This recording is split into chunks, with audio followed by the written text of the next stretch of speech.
La leyenda local describe cómo María Magdalena llegó aquí con su hermano Lázaro, su hermana Marta y algunos acompañantes.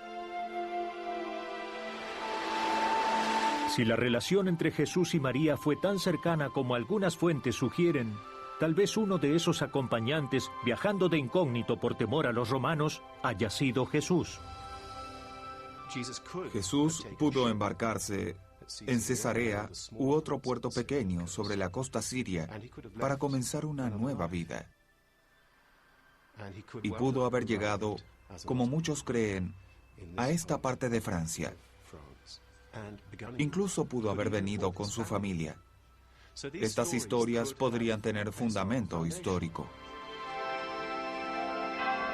Después de su muerte, colocaron los restos de María Magdalena en un sarcófago que luego ocultaron. No fue sino hasta 1279 que lo redescubrieron y construyeron esta basílica para custodiarlo. Sellado dentro de una cripta en el centro de la iglesia, se encuentra lo que se dice es el cráneo de María Magdalena. La idea de que Jesús fuera al sur de Francia puede parecer descabellada. Después de todo, si alguna de las historias fue verdad, es difícil creer que los escritores originales de los evangelios pudieran haber erradicado todas las pruebas. Si los fieles hubieran sabido que Jesús seguía vivo, habrían compartido esa noticia. Y seguramente habrían esperado que en el futuro Jesús regresara a salvo. Y la prueba de esa esperanza debería figurar en alguna parte del texto original. Los discípulos esperaban que Jesús regresara. Esperaban lo que se conoció como el segundo advenimiento. Y no necesariamente regresaría por obra de un milagro. Jesús desapareció definitivamente. Cualquiera sea la visión de la resurrección, resucitación o milagro divino, en el sentido tradicional de la fe en la resurrección, Él se marcha. Él dice, me marcho. Los discípulos preguntan, ¿podemos ir? Él responde, no. Yo regresaré. Lo interesante es que normalmente si alguien te dice que se marcha, pero que regresará, miras tu reloj o tu calendario e interpretas que habla en sentido literal. El concepto del segundo advenimiento en el día del juicio final se creó después de comprobar que Jesús no había regresado en ese sentido literal. Pero si Jesús decidió abandonar Palestina, Francia no parece ser el destino probable. Después de todo, era una colonia romana. Algunos afirman que si Jesús sobrevivió a la crucifixión, su prioridad hubiera sido escapar de las garras de los romanos. Creo que Jesús abandonaría el territorio. Y debemos preguntarnos, ¿hacia dónde fue? Si miras el mapa, Palestina se ubica en el borde oriental del Imperio Romano. Si marchas hacia el oeste, ingresas al corazón del territorio romano, donde hay 15 legiones estacionadas alrededor del mundo. Si marchas hacia el este, cruzas Partia y te diriges hacia Persia eventualmente, y hacia India y Afganistán, en esa dirección. Además de escapar del arresto, ¿por qué viajaría Jesús hacia el este? ¿Y cómo llegaría allí?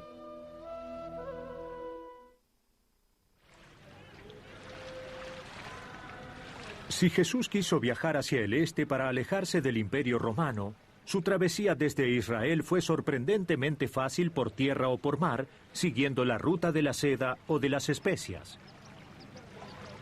Es un hecho comprobado, por ejemplo, que el discípulo Tomás viajó a la India y fundó una iglesia cristiana. La gran tradición de la iglesia india es haber sido fundada por Tomás, el apóstol. Viajar a la India no era problema. Solo había que ir a Gaza y seguir a los que transportaban especias y luego, desde Yemen, ir en barco hasta la India. Era un procedimiento sencillo que se realizaba regularmente. Hay otra razón por la que Jesús pudo querer ir al este. Pero para comprenderla hay que regresar al año de su nacimiento. En el Evangelio según San Mateo, todos recordamos la historia de los 3 reyes magos del este que siguieron una estrella y se presentaron con regalos ante el niño Jesús. Lo que no advertimos inmediatamente es la similitud entre esta historia y las tradiciones de una religión 500 años más antigua que el cristianismo, el budismo.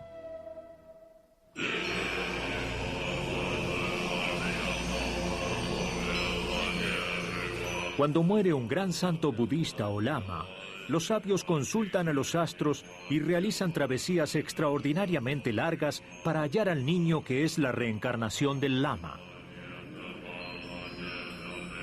Cuando el niño crece lo suficiente, lo separan de sus padres y lo educan en la fe budista. ¿Podría este ser el origen de la historia de los 3 reyes magos? ¿Podría Jesús haber sido llevado a la India para educarlo en el budismo? En su visita a la India en el siglo XIX, el escritor ruso Nikolai Notovich descubrió un antiguo manuscrito en un monasterio budista del Tíbet.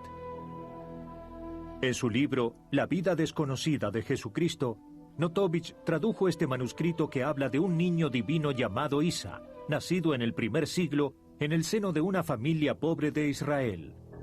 Isa llegó a la India a los 14 años, donde aprendió las leyes del budismo antes de regresar a Israel a la edad de 29. Esta idea explicaría el hecho extraño de que entre los 14 y los 29 años no haya registro de la existencia de Jesús en Palestina. Sin duda, las enseñanzas y milagros posteriores de Jesús poseen un paralelo extraño con las enseñanzas y milagros del Buda. El amor al enemigo y la idea de que el humilde heredará la tierra no tienen tradición en la religión judía, pero coinciden con el budismo. Y se sabía que el Buda caminaba sobre el agua y alimentaba milagrosamente a cientos de discípulos con apenas unas migajas.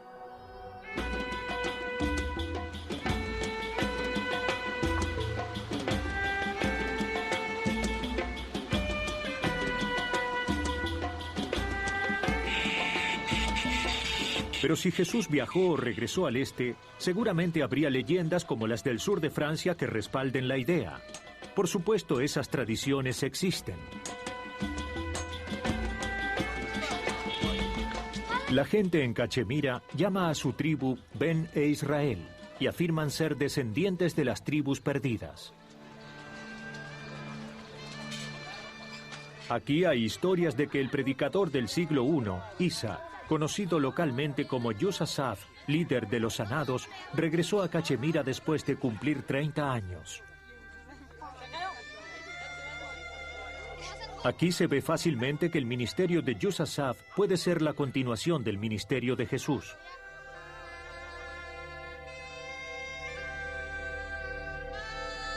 En el templo local llamado Templo de Salomón, había inscripciones según las cuales Yusasaf en el año 50 después de Cristo afirmó ser Jesús, el profeta de Israel.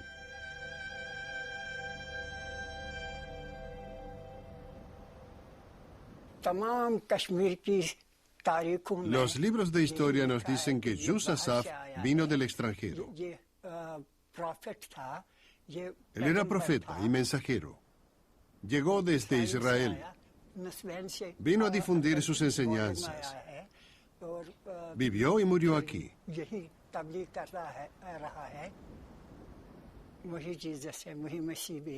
Él es Jesús. Él es Isa. Yusasaf significa sanador. Otro significado es pastor, aquel que enseña a los demás. Nuestros libros de historia confirman que en Cachemira, Isa fue conocido como Yusasaf. Yusasaf continuó enseñando y orando en Cachemira hasta morir a los 80 años. Lo sepultaron en Srinagar.